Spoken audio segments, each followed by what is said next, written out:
میرے عزیز، میرے دوست، میرے محترم، جہاں جہاں تک میری آواز پہنچ رہی ہے، اللہ کریم نے جس جس کو بھی فضل فرمایا ہے، جس جس پر بھی کرم فرمایا ہے، چاہے گندم کاشت کرے، چاہے مکئی کاشت کرے، چاہے وہ اپنا سبزیاں کاشت کرے، چاہے باغات میں سے پھل کاشت کرے، ہر فصل پر عشر واجب ہے، سوائے وہ گھاس جو کسی کام کے نہیں، جس کو ہم منافع کے لیے نہیں استعمال کر سکتے۔ یہ بات سمجھنے والی ہے۔ وہ گھاس جس کو ہم منافع کے لیے استعمال نہیں کر سکتے، یا وہ چارہ جس کا مقصد اگانا اور اگا کر بیچنا نہیں ہے، یا جس کا مقصد اس چارے کا بیج حاصل کرنا نہیں ہے، اس پر عشر واجب نہیں ہے۔ ایسا گھاس جس طرح نرسریوں میں لگایا ہوتا ہے، ایکڑوں کے ایکڑ وہ لگاتے ہیں اور پھر بھاری مقدار میں، بھاری رقم میں ان کو بیچا جاتا ہے، اس گھاس پر بھی عشر واجب ہے۔ ایسی فصل، ایسا چارہ، مثال کے طور پر کسان حضرات موجود ہیں، کوئی چری کا بیج بوتا ہے، چری اگاتا ہے، اور مقصد یہ ہے کہ چری بڑی ہوگی، اس پر وہ لگے گا، اس کا بیج لگے گا، اور اس کا بیج کاشت کر کے وہ بیچا جائے گا یا بیج تیار کیا جائے گا، تو اس تیار ہوئے بیج پر عشر واجب ہے۔ اس کے علاوہ گندم، مکئی اور جتنی فصلیں ہیں، سبزیاں ہوں، پھل ہوں، جو بھی چیز ہے، ہر چیز پر عشر واجب ہے۔ اب عشر واجب کتنا ہے؟ ایسی فصل جسے خود سیراب کیا ہو، ٹیوب ویل کے ذریعے یا کسی اور طریقے کے ساتھ، تو اس پر نصف عشر ہے، یعنی کل جو آپ نے کاشت کی ہوئی آپ کی چیز ہے، اس پر 20واں حصہ عشر کا دینا یہ واجب ہے۔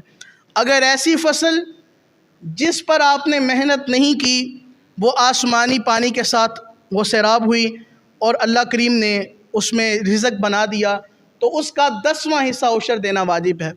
عموماً اب جو ہے وہ نصف عشر ہی ہوتا ہے، کیونکہ بھاری بھرکم جو ہے وہ پانی ٹیوب ویل کا لگایا جاتا ہے، ادویات استعمال کی جاتی ہیں اور کھاد کا استعمال کیا جاتا ہے، یعنی وافر مقدار میں خرچہ کیا جاتا ہے، تو اب اس کا 20واں حصہ عشر دینا یہ واجب ہے۔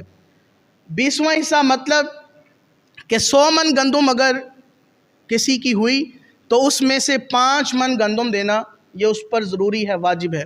اگر وہ نہیں دیتا، گناہ گار ہے، گناہ کا ارتکاب کیا ہے، اللہ کی بارگاہ میں توبہ کرے۔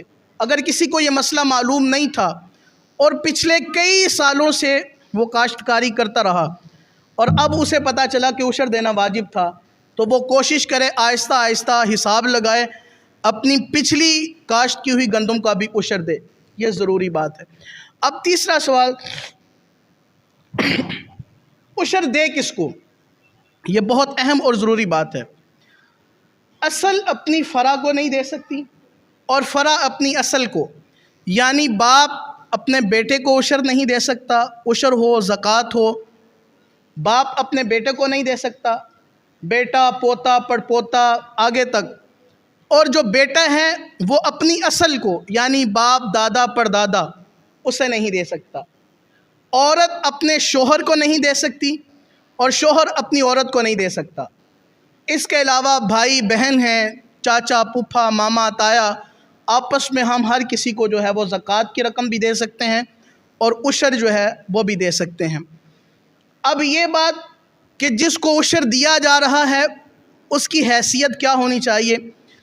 کوئی بھی شخص شرعی فقیر ہو، چاہے وہ قریبی ہو، چاہے دور کا رشتہ دار ہو۔ شرعی فقیر سے کیا مراد ہے؟ جو صاحب نصاب نہ ہو۔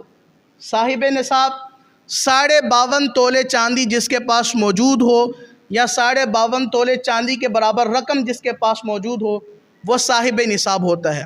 جس کے پاس اتنی رقم موجود نہیں، یعنی 1,25,000 تقریباً رقم بنتی ہے، جس کے پاس اتنی رقم موجود نہیں، وہ شرعی فقیر ہے۔ ہم اس کو عشر کی رقم دے سکتے ہیں، عشر کی گندم، عشر کے سارے سلسلے دے سکتے ہیں۔ اب ایک اور بہت خاص سوال ہے۔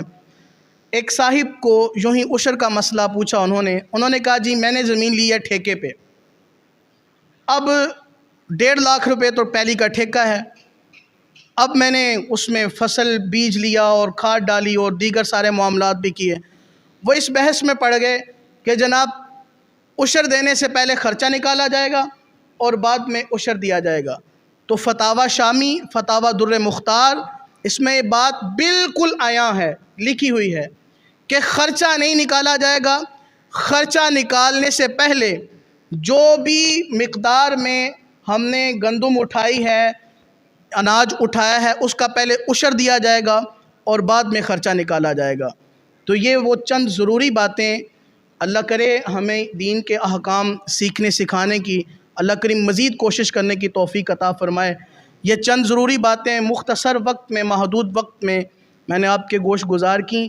اگر کسی صاحب کو مزید کوئی سوالات کرنے ہیں تو وہ جمعے کے بعد یا اس کے علاوہ پوچھ سکتا ہے، انشاءاللہ العزیز تسلی بخش جواب دیا جائے گا۔ اور یہ دینی احکام ہیں، دینی مسائل ہیں، یہ بھرپور کوشش کرنی چاہیے سیکھنے کی، سکھانے کی اور اس کو آگے پھیلانے کی، آگے نشر کرنے کی۔ اللہ کریم ہماری فصلوں میں، ہمارے اناج میں، ہمارے گھروں میں اور ہمارے دیگر معاملات میں برکتوں کا نزول فرمائے اور ہمیں قرآن و حدیث پر عمل کرنے کی توفیق عطا فرمائے۔